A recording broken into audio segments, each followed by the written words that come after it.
system will notify you once you begin your broadcast. The broadcast is now starting. All attendees are in listen-only mode.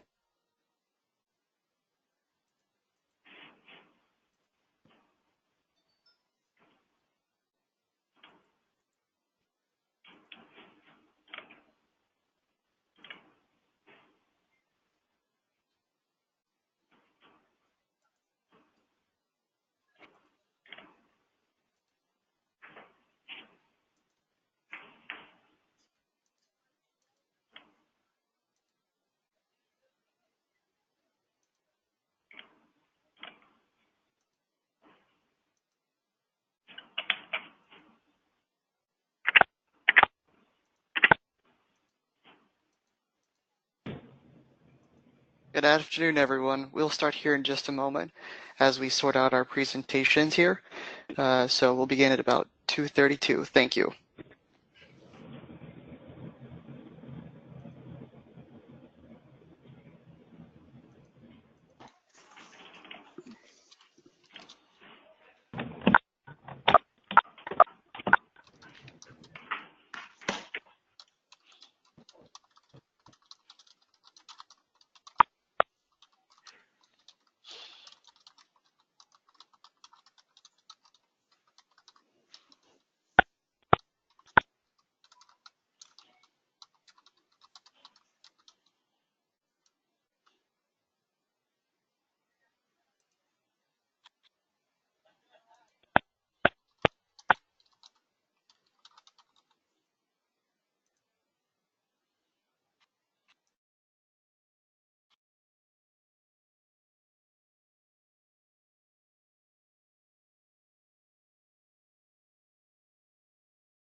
Okay, this is our Conversations with Colleagues on Big Data. Welcome, everyone. Thank you for joining us today for this Conversations with Colleagues series, which is being hosted by the Transportation Research Board Bicycle and Pedestrian Data Subcommittee. These conversations take place. Thank you so much, Nathan and Peter. If you are having audio issues or other technical problems, please be sure to type that into the chat pod, and Mai-Lu from TRB will be assisting with other technical issues that we have today. Following the webinar, we'll be providing a summary which will include any links or references that are made throughout the webinar, as well as a recording of the webinar. Today, we'll be focusing on big data in all its varieties. We'll discuss methods for working with big data, biases in big data sets, data fusion, and we hope to build the community of practitioners and researchers using this type of data. After the brief presentations, we'll open it up to discussion from the group so that you can share your experiences, the good, the bad, and the ugly of working with big data. Frank Prue is our first presenter. He is a researcher at Tool Design Group's Portland office. He's passionate about multimodal traffic safety and data systems. Frank has worked on multiple national prominent studies developing guidance for bicycle and pedestrian count programs, including NCHRP 797 guidebook. At TDG, Frank works with cities and states to improve their non-motorized traffic data, ranging from initial count program plans to data analysis and safety analysis. Prior to joining TDG, Frank received his PhD in civil engineering from UC Berkeley, where he studied methods to predict bicycle volumes at locations where counts are not available. And he also helps manage our subcommittee webpage. Thanks so much for your help on that, Frank. Our next presenter will be Greg Griffin, an assistant research scientist with the Texas A&M Transportation Institute, TTI, researching active transportation and public engagement and planning. He is also a PhD candidate in community and regional planning at the University of Texas at Austin and an Eisenhower Fellow. His latest study, Crowdsourcing Bike Share Station Locations Evaluating Participation and Placement is in press for 2018 in the Journal of the American Planning Association. So we'll look forward to reading that soon.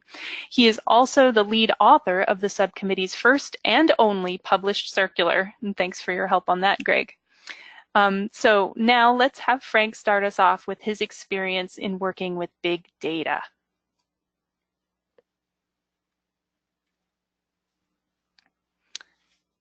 Thanks, Krista.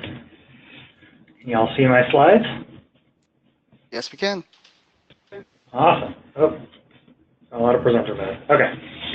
So thanks. I'm going to just try and kick us off here a little bit with presenting a little bit of the landscape that we're talking about here, and talking through some of the types of data sources that are really becoming relevant in this space. And then I'll talk a little bit about some of my dissertation work, which was kind of a first cut at how to wrangle all these things together and try and give ourselves a bit more of a comprehensive view as to what bicycle traffic patterns look like across a full network.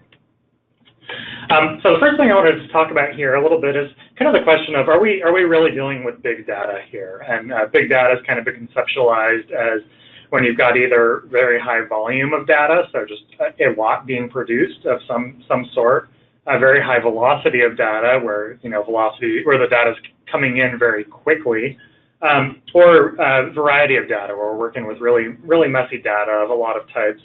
And I think when we talk about bike and pedestrian data that's kind of fringing on this big data area, we're really, for the most part, talking about volume, where and a lot of that is coming from kind of the growth in the use of mobile technology, and how we just more and more have people either actively or just passively recording all of the activity that they take part in. And from that is really where all of the learning that we're doing is coming from, and getting to think about what these activity patterns are. I've included this filter here because the other point I wanted to make is, while a lot of these things that we're starting to see come online originate as big data, where it might be that we're dealing with GPS records at half-second intervals, for instance, from somebody actively recording their activity, or looking at call data records. Those are cases where there's just a lot of information and a lot of data to wrangle with. But a lot of, for planning purposes, in a lot of cases, we're really thinking more and dealing more with things that have already been processed to get to more of a workable format. So while there's certainly promise in the fact that this is data that has a lot behind it and is fairly big in that sense, it is fairly accessible for planners to work with, which is fantastic. So in the kind of bike and ped big data space, I kind of classify things in two ways. The first, and this is kind of where things have mostly started for us, is in what I would call active data, or more crowdsourced data sets. So these are the cases where when somebody makes a trip, they actively record it for us and log a GPS trace, for instance, and say, hey, I'm going on a bike ride. I'm going to tell you about it, either through this kind of the seminal example here of the San Francisco County Transportation Authority's CycleTracks app, which was a cell phone app, smartphone app developed specifically for planning purposes to get an understanding as to cyclist route choices in San Francisco, to something like Strava Metro, which is an example of another smartphone application that's a little bit more oriented at the participant experience, and people recording their bike rides or other activities to get some of those metrics on themselves. So naturally has a little bit more of a fitness or that sort of bent to it. But Strava has been working, as we've all heard about, on kind of taking all that data and anonymizing it and rolling it up for planning purposes. So both of these examples and kind of anything in the active data sort of classification is nice because we know, when somebody tells us I'm going for a bike ride or I'm going to go for a walk, we can be reasonably sure that that's the mode that they're taking because they've actively opted in and said, hey, this is what I'm doing right now, and maybe, as in the case of the CycleTrack app, here's why I'm going on this ride. And so we get a little bit more of that contextual information. The problem with these things is that people have to opt in to record their trips. And so there's naturally going to be some degree of bias that occurs with that just by virtue of how that data is collected, either in the case of something like CycleTracks or other planning-oriented smartphone applications like that, where it's people who have some sort of inclination to participate in a study of that sort, and of course have access to a smartphone. Or in the case of Strava, where it seems like it's a little bit more oriented at some of those more performance-minded cyclists who are specifically recording more heavily their recreational trips, or just the types of cyclists who tend to participate in that activity, even if they are recording a utility-based trip. The other data source, and this is what's really exploding right now, I think, is more of the passive data sort of information. And so this is really the attempt to capture trips that people are making based on just the movements of their phone, recorded either fairly in a fine-grained way with something like the application Moves, or Ride Report, which record all your trips in quite a bit of detail and attempt to do some of that mode inference, or something a little more fuzzy, like working with call data records to identify the overall kind of bulk movements of people. Also in this area, I think, is things like bike share data, which can give us some information about trips that are occurring and tells us about everything that's happening on that system without individuals having to say, hey, I'm going to go for a ride right now. It just gets recorded. So depending on kind of regardless of which of those sources of data we're talking about, we get this information in a few different ways.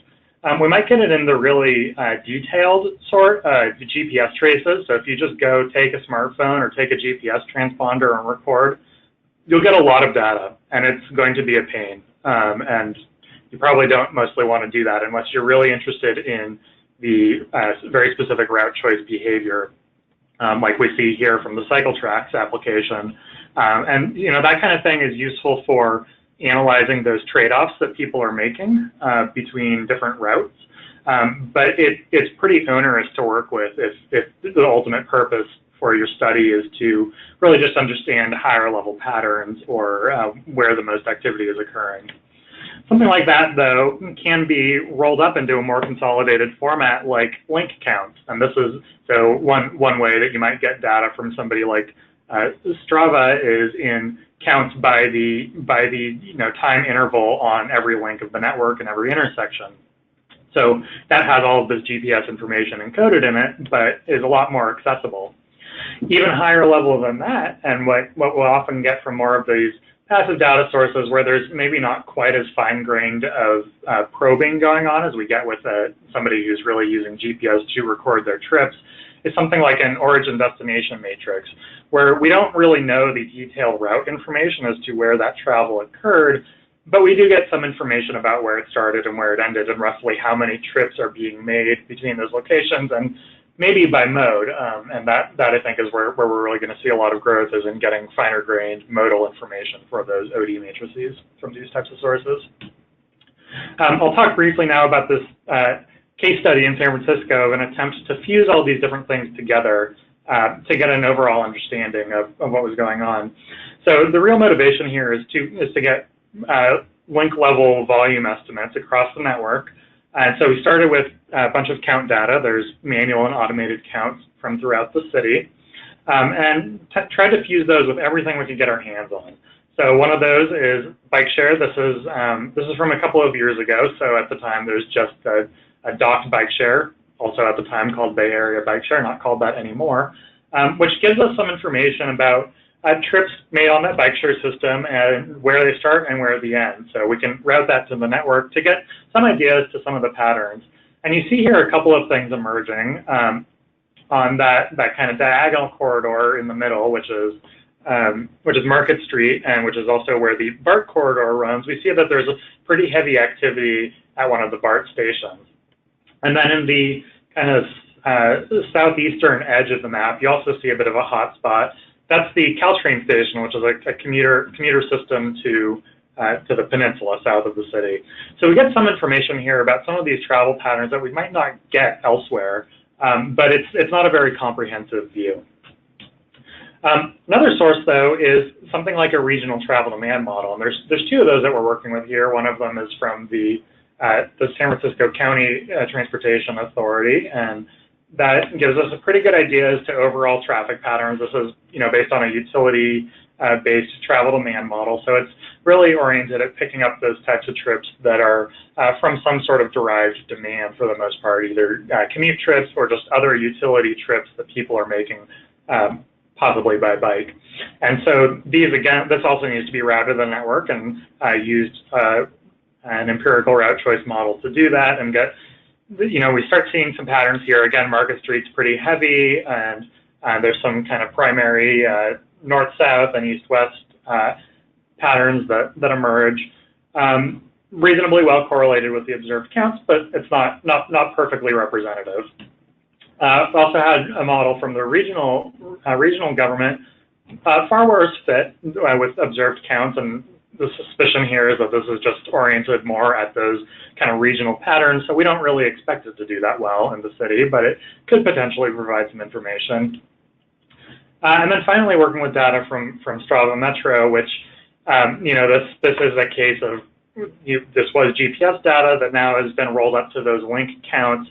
And that is an advantage that we don't have to make any assumptions about the routes that are taken, but it does seem like it's pretty oriented at a couple of what seem like are largely recreational movements, either along the waterfront and across the Golden Gate Bridge, or through Golden Gate Park here. Also reasonably well correlated with counts, though. And interesting thing here for me was that this Strava Metro and that travel demand model from SFCTA, which are both fairly well correlated with the counts, aren't particularly well correlated with one another, which we can see from the differences in the maps. And this suggests that these are kind of picking up different types of travel that none of these sources can really give us the full picture on, but by fusing them together, we can get a pretty good comprehensive understanding as to what's going on throughout the full network. So with that, I'll turn it over to Greg to give us a little bit more of a qualitative understanding as to how to do some of this thinking. Thanks.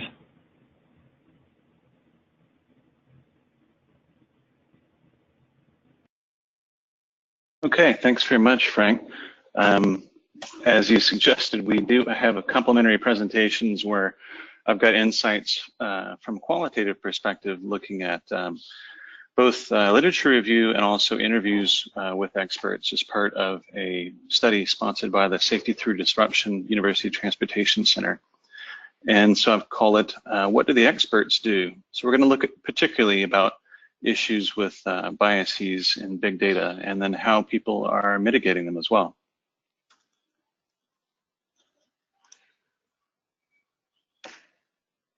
The disclaimer, of course, is that this is funded research and it's not published yet, and so this is just my unreviewed initial responses, and we're going to be going through a review process and look forward to revising it and putting out a finished report, and I'll provide a website at the end of this presentation. So what we did is we looked at a synthesis of literature on research in recent years that's been looking at the use of big data for transportation safety and planning, and then also interviews with experts. Out of 135 related studies, 75 really dealt with bias in big data.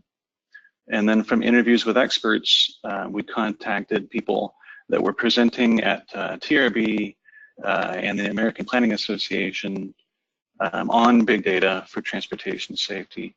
And we completed 10 interviews from them. So we may have some of the interviewees on the call today. And so I'll thank you very much. And I won't call you out by name because we can't do that. But if you want to speak up later, please feel free to. So I'm going to list out 4 different biases, some of which you've probably heard of, but I want to provide a little bit of perspective on this.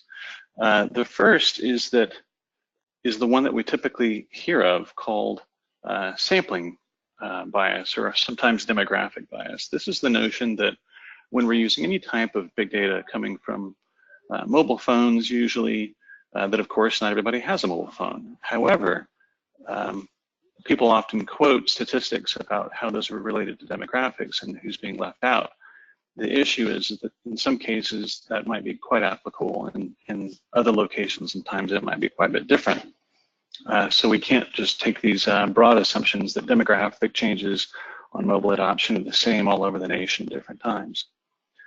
So regarding how to mitigate that kind of bias, the best method perhaps might be doing a local survey of your community. Of course, once you start doing a local survey, then you're starting to replicate the amount of effort needed to do a travel demand survey. So that suggests that there's limited utility in that sort of approach. And then of course, data fusion, which Frank alluded to, and you'll see that a little bit more as well. On each of these examples, I'll provide a reference in the lower right-hand corner, but I won't go into it. I just want everybody to have something to be able to look up if they want to dig into a specific bias issue more deeply. And the second bias that I'd like to mention is aggregation bias. Now, this is something that I'm using to call a group of different methods that data providers use to be able to hide privacy-related data. So just on the examples that Frank mentioned before, several of the providers, if you have a limited number of trips, let's just say, for instance, fewer than 5 trips on a specific link, if you looked at that data really closely, people think that it's possible to identify individuals, and we don't want to do that. We want people's privacy to be protected. And so what the data providers are doing is they often drop those counts. So they don't necessarily combine them with others, they don't hide them in some other magical way, they just remove them.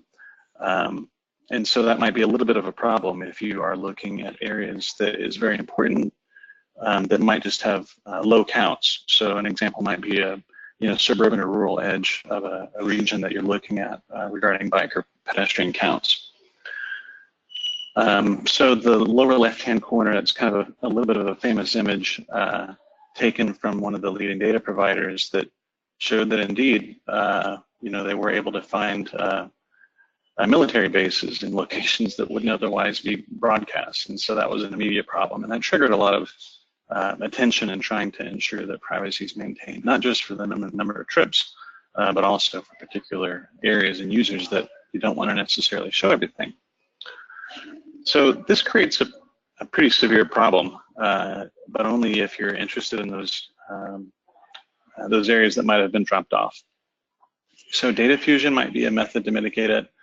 I jokingly refer to maths because, in the lower right-hand corner, we have a paper on Markovian approach that might be helpful to mitigate this bias in some ways. I think that any of these are probably on the verge of research. This is something that hasn't really been done to be able to deal with aggregation bias. It's mostly important that practitioners know what it is, and then it's also important for researchers to consider how we might deal with it when we're trying to answer specific questions that require empirical data.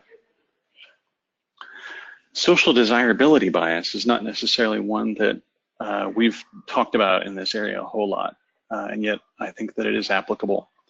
And that is that on most of the crowdsourcing platforms where people are actively posting data, that is, they have to make a decision on whether or not to share a specific activity, athlete-based data may not show all of their trips. It's likely going to show only the ones that they wanted to post, whether that means it was the type of exercise sessions they wanted to record and share, or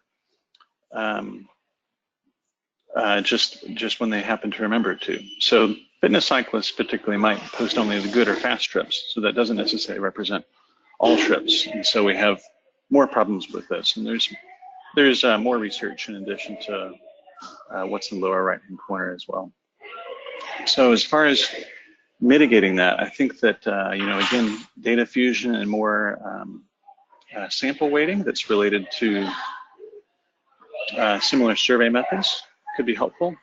And then also potentially aggregating data that is recorded from all trips. And so that would be that passively obtained data that Frank referred to as well. Might be an opportunity to help deal with this. And then we have coverage bias. So again, it's a little bit logical that when you have mobile phone call data records, you're going to have differences between whether you get data from any given network provider.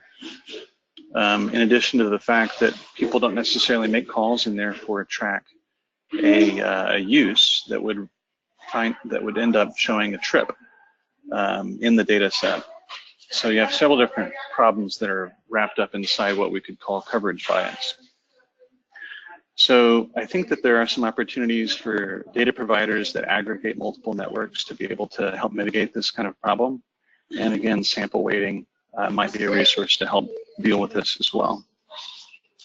So those are the 4 different kind of major categories of bias that we found in this study.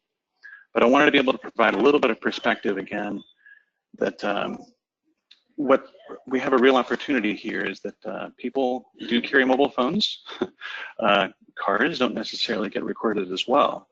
And this quote on the right is from an interview participant that's suggesting that perhaps the mobile phone data that we have on bicyclists and pedestrians, despite the problems with potentially underrepresenting older segments of the population and perhaps lower income, nonetheless do represent bicycling and walking fairly well, considering that we had many cases before no data, and so therefore we'd say that bias data is a good starting place nonetheless.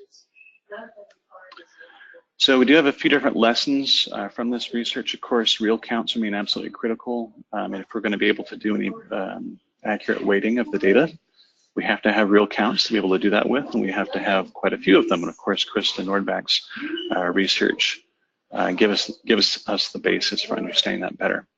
So we do have these 4 different bias issues that we need to think about: aggregation, coverage, sampling, and social desirability.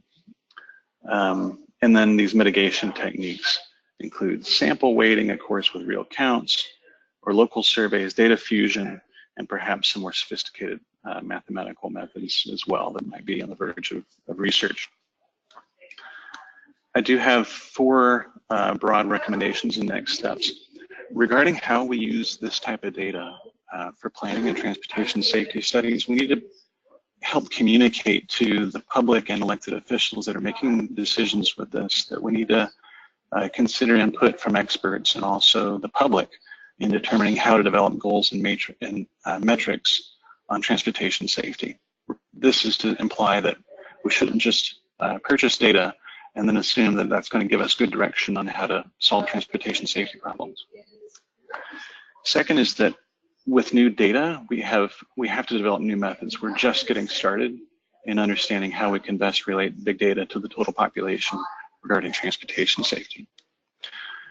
Third, of course, is that we need to focus on using the data to answer problems that we haven't been able to solve before.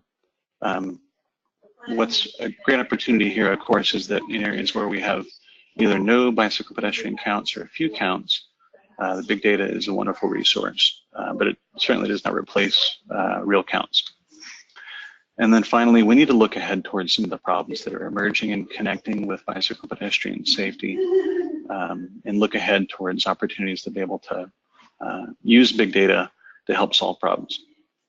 So that's what I have for slides. I do want to thank my co-authors on the project, Meg Mulhall and Chris Shimmick, with support from Boya Dai and the TTI Austin office. And here's the website that will have the report that'll go into more detail than this. It'll be called Sources and Mitigation of Bias in Big Data for Transportation Safety. And again, I want to thank support from the Safety University Transportation Center. And with that, I think we can turn it back over and take questions and discussion.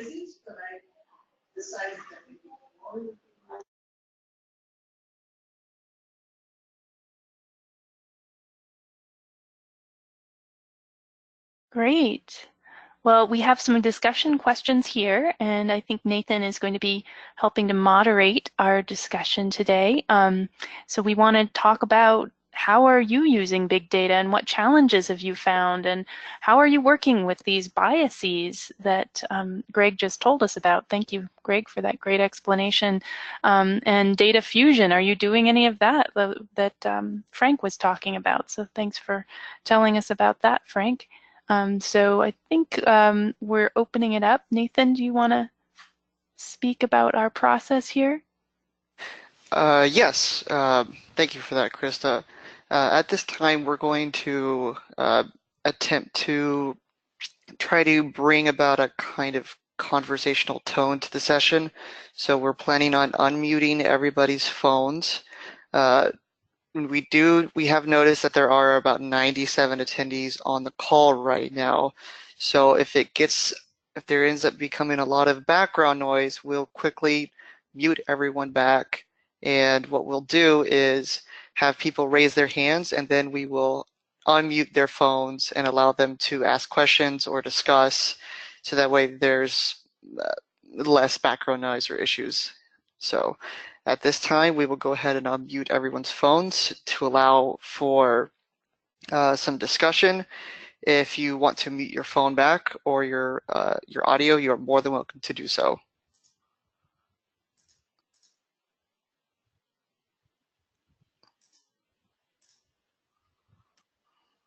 I know Hugh Malkin,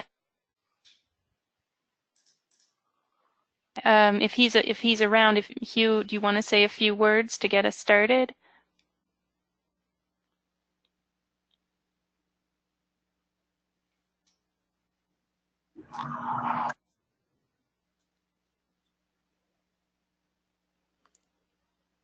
Hugh Malkin, are you on the call from City Labs? He is on. I am trying to unmute him at the moment.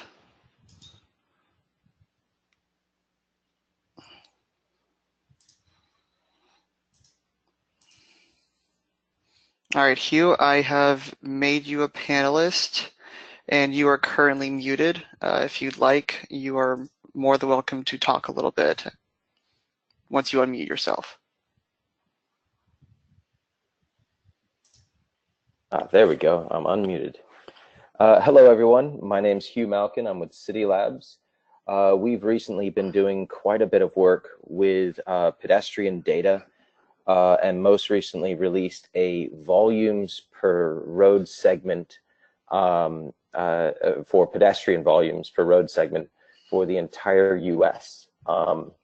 And this is coming from a bit of work we were doing with Lamar, JC, Deco, Clear Channel, in understanding who's on the road or who's on paths or in front of billboards, and who are they, so demographics behind them. We are using 3 different types of data points to gather, or lenses on the movement of pedestrians, and that includes pedestrian counts, cellular phones, as well as travel demand modeling, and City Labs is using our own algorithms for that.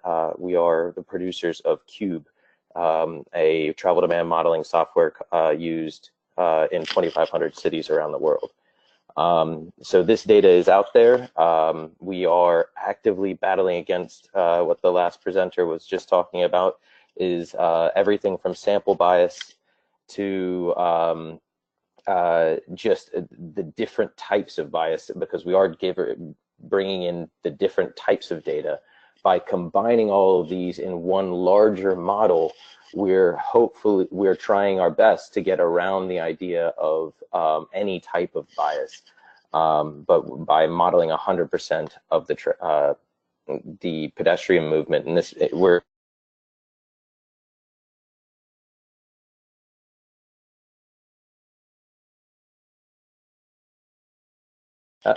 sorry. By combining all 3 of these data sets together in a larger model, bringing in millions of observations of movement, We hope to progressively release this data set over and over again. So right now we are releasing this every quarter.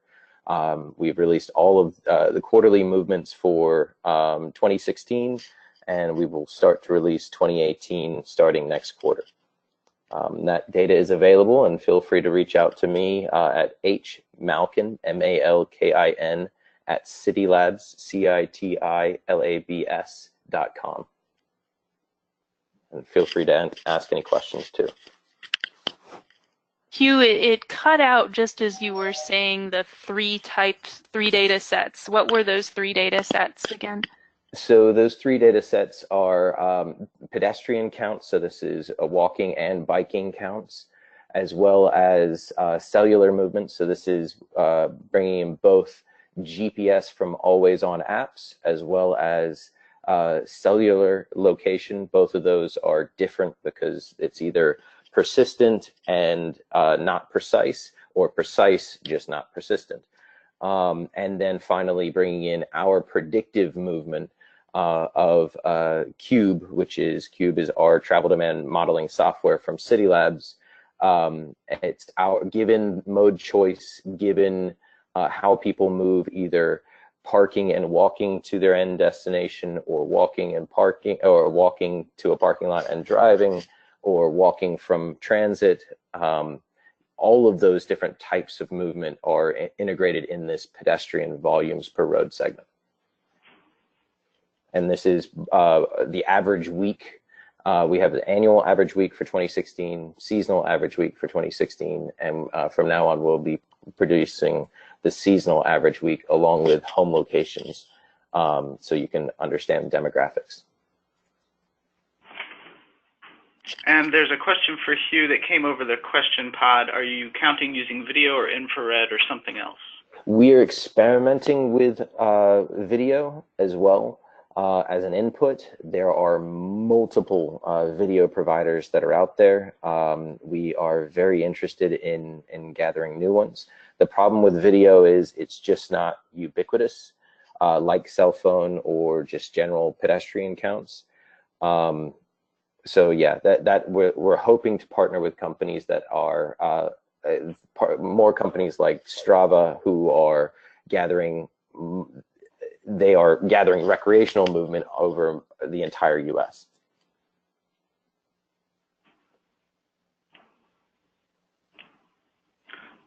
Cool. I have one question from Kamala Parks. She's wanting to know if regional agencies are now using big data analysis for mobility analysis by mode. How does a municipality make best use of this data? So if any of the panelists have thoughts on that, you can talk about it. Or if somebody else is doing that, you can enter it in the question pod and we'll read it out loud, or unmute you so you can talk about it.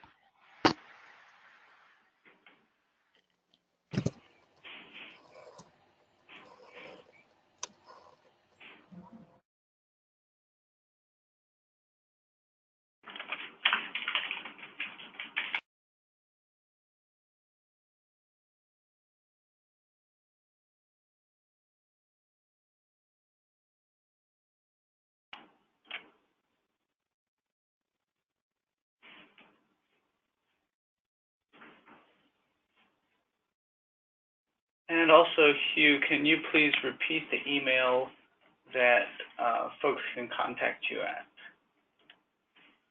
And let me get you unmuted again.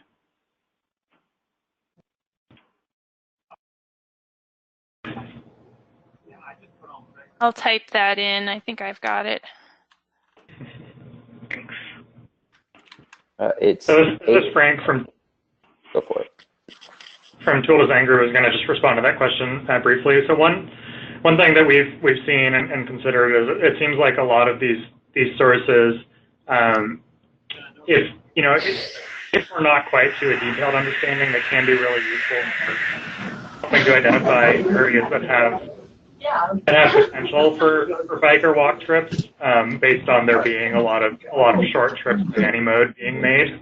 And that can be pretty valuable for identifying where there's places with potential for mode shift.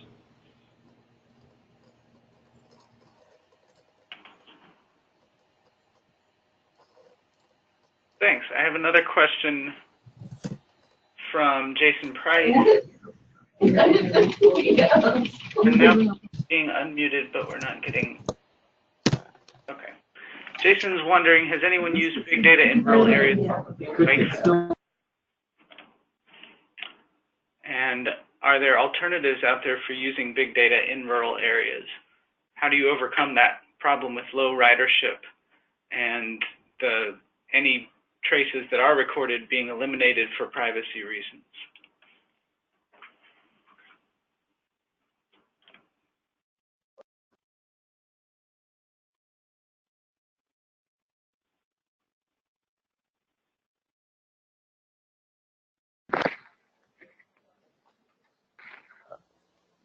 Our data with Streetlytics, the pedestrian data set from City Labs, is in we have pedestrian volumes for every single here road segment.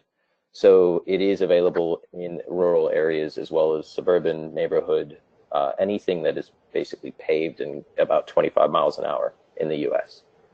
The problem with the data, though, there is a small bias there by a lack of pedestrian counts that are available. So if there are sources for other pedestrian counts, like our work with Strava today, is to identify, is this this road walkable? Does it have a sidewalk, or does it have a bike lane? That type of thing. It helps us get better data there, but it does have a pedestrian volume there.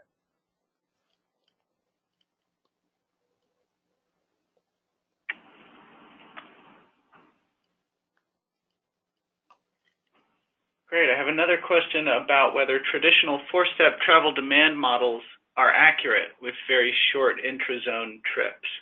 And I'm guessing the answer is probably no, but if somebody with experience on that would like to speak to it.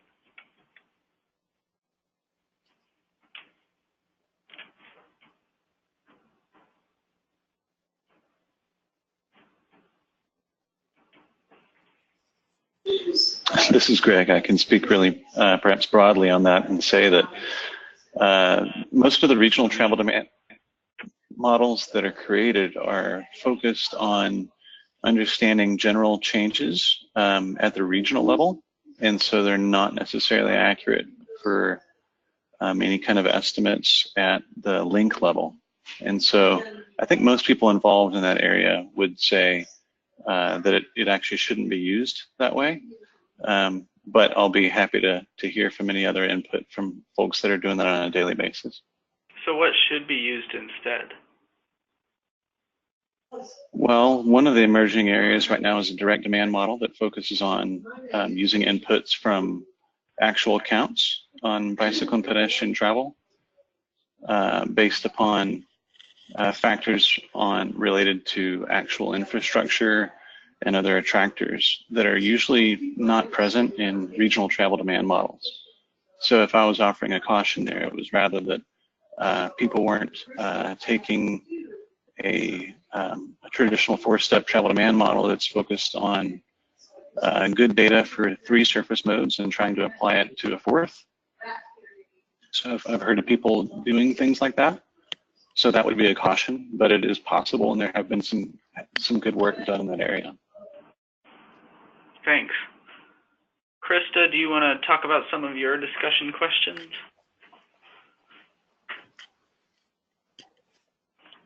So we've got what types of data would you like that don't currently exist? So this is a kind of a big picture. I don't know if we've talked about that, but what would you really like to have? I've got a question. Would it be all right if I pose it? Go for it. Of course. Okay, it's regarding the type of data I would like to see. And predominantly it's because of the projects that I've been putting together and that I've been working on for 2 communities, 2 different cities in the Inland Empire. The 2 communities are low to moderate income and predominantly, also predominantly Hispanic. You know, we're talking 70 to 85% Hispanic. And my question is this: in living in one and working in the other, I clearly see pedestrian usage of sidewalks, ramps, the pedestrian facilities, and I see the bicycle facilities being used, but they're being used not in any way, shape, or form for recreation that I can tell.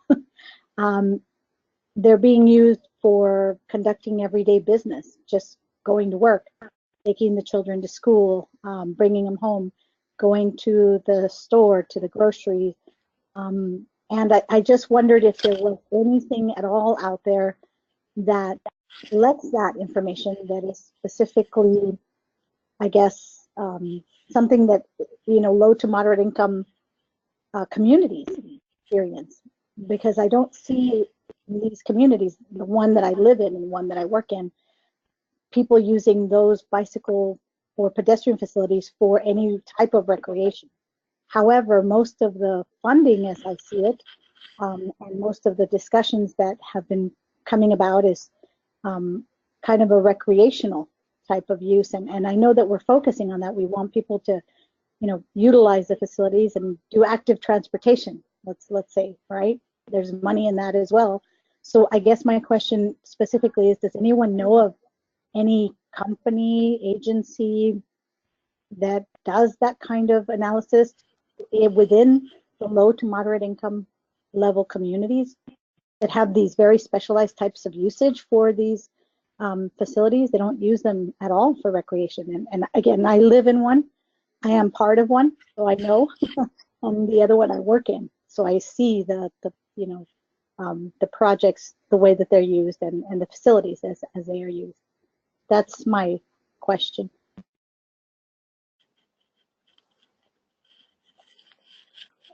To answer that question, with the Streetlytics data set, the pedestrian data set, it does have home locations attached to so home locations by U.S. block group.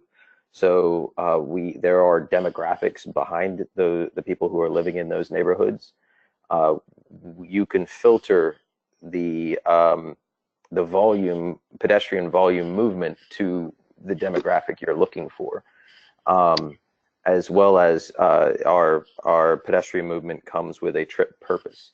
And that's 4 different types of either commute to and from work, from home, or to school, or to shopping. Okay, so that is available, and it is available in being able to filter it out based on demographics. Yes, absolutely. Okay, and that's in your study, in the information that you have accumulated, this big study that has been done nationwide, right. You said, right? Nationwide on every single road link and path link of movement in the U.S. And this, once again, this is primarily for Lamar, Clear Channel, JC2Co, large billboard companies, to understand the volume, their audiences their billboards are exposed to. So there are multiple different demographic groups, multiple different volumes, and they absolutely needed to know. This data set includes both vehicular as well as pedestrian movements. So so it is pedestrian, it is demographics, and you can look at by an area and see pedestrian travel by demographic. Wonderful, wonderful. That's great to hear, because I've been looking for that kind of information to support and substantiate some of the projects. We would love to have it tested too. So we've come up with this a couple different times now. So we've released 2 different data sets so far, and it's only getting better with additional data and additional tests. Okay, all right. Thank you very much. Thank you for answering my question. Welcome. Does anyone else want to talk about that? If not, we have another question on what do you hope to achieve by integrating big data for bicyclists and pedestrians? What are you trying to get out of this? There was one other suggestion of data that somebody would like to see from Jason Price. Jason, do you want to speak up with your suggestion? Otherwise, I'll just say, Jason said it would be great to have count data on touring cyclists that differentiate between long-distance touring cyclists and other riders, whether they are recreational or utilitarian. That's a piece of data I hadn't thought about, but I guess that would be useful for that user.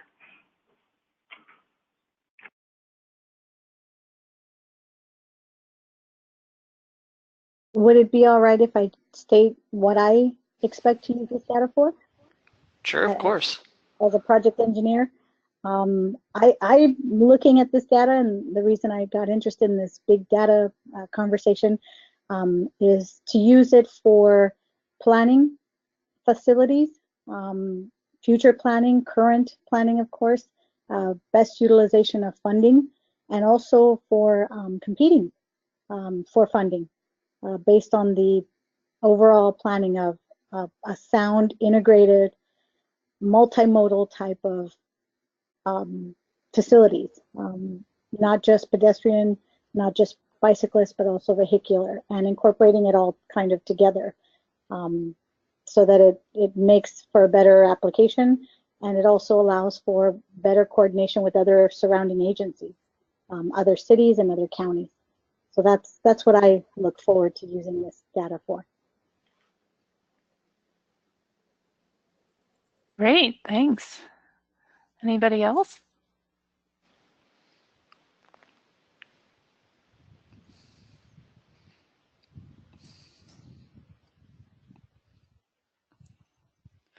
Well, we just had a question come into the chat, actually. Carlos, would you like to read out your question? If so, we can go ahead and unmute you. Okay, all right, we'll go ahead and read it out here. The city of Santa Monica is looking for big data for travel demand, for future forecast, product development planning, looking towards the future for automated vehicles. Beyond those particular uses, what other uses perhaps are other people also looking for big data? Are there any in particular that perhaps have not been mentioned here today that you're really hoping or looking to use big data for?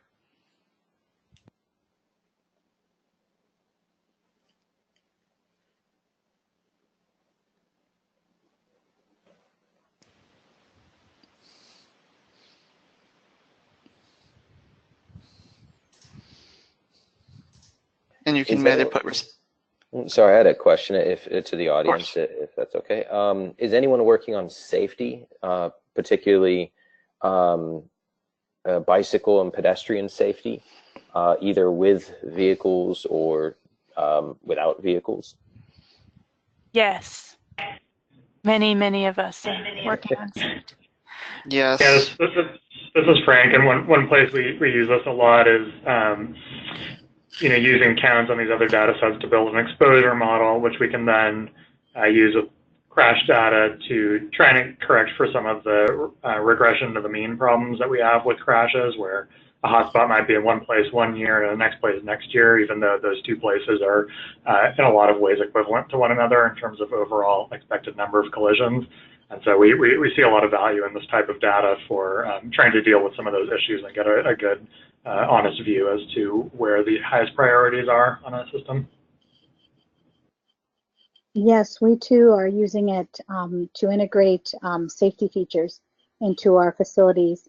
That's what we would utilize this data for as well, along with environmental assessment of how these, how these improvements, bicycle and pedestrian improvements, also assist in the environmental improvement of our facilities as well.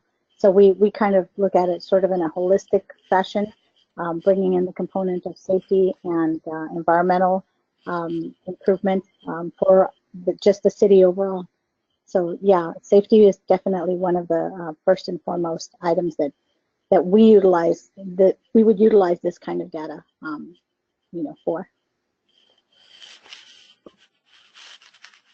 Excellent. Could hourly volumes on road segments with demographics, would that help at all with that type of thing, or do you need it more concise with like 15-minute or 5-minute intervals? Usually for safety studies, we're looking at annual average daily bicyclists or pedestrians, but we could certainly imagine doing some safety studies with the hourly volumes also, and those are also done, but I would, yeah, so it could be used for sure. Excellent. I would agree. Yeah, we would definitely utilize the hourly volume data to implement possible rerouting of traffic during the really high volume and modify our system to, our infrastructure to accommodate and also, of course, improve the safety in the region. So yeah, hourly would definitely be beneficial for us. Cool. Thank you. Let me read out a couple of answers to that last question about what do you hope to achieve. One is potential for mode shift, where shorter vehicle trips could potentially be converted to an active mode. Diana Meehan suggests that.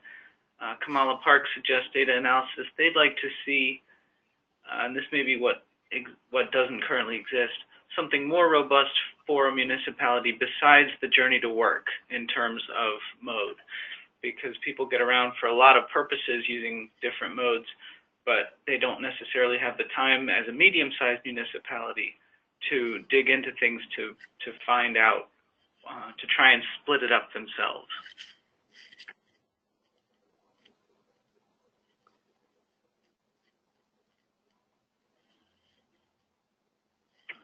And one last question that's in the chat pod, I think we've got time for this one. Are there examples of the CityLab billboard data being used for city planning on CityLab's website? So I guess, Hugh, that's for you. So far, not yet. We are experimenting right now with pedestrian changes through construction sites or before and after a project's been completed. But because we've only released this data in February, we have not been able to do this year's changes. So that's coming. There are other ones that we're working with multimodal choice. So when you put in, Bird or you name it, Relay Bicycle or whoever comes to a city, how does that affect pedestrian volumes in those locations? Once again, we've only released 2016 data so far. We have not released 2018 data. So those studies and things, and just like the safety studies that you are working on, I would love to see if we can help out. So please contact me at the email address in the questions bar. All right. Great. I think we did a great job. This was an amazing work for having over 100 people on a discussion. So good work to everybody. So Okay. I'll just wrap up by saying thanks everyone for participating. Special thanks to Frank and Greg for their presentations.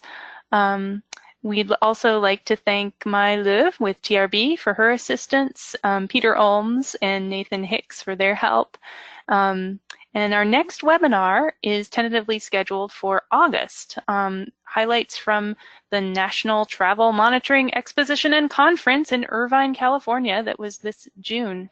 So we'll be talking more about that, and we will provide you with updates leading up to that webinar. We'll be sending out a summary of today's webinar with links to what we've covered, as well as a recording. So if you have any questions, would like to suggest potential topics for future conversations, please let us know. Any last words, Nathan? No, I think you've covered everything. Again, just want to reiterate, thank you everyone for all the panelists and for everybody's questions today. I think it was a great discussion.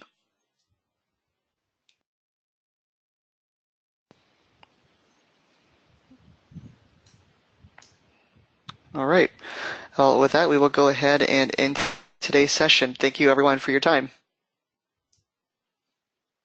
Thank you.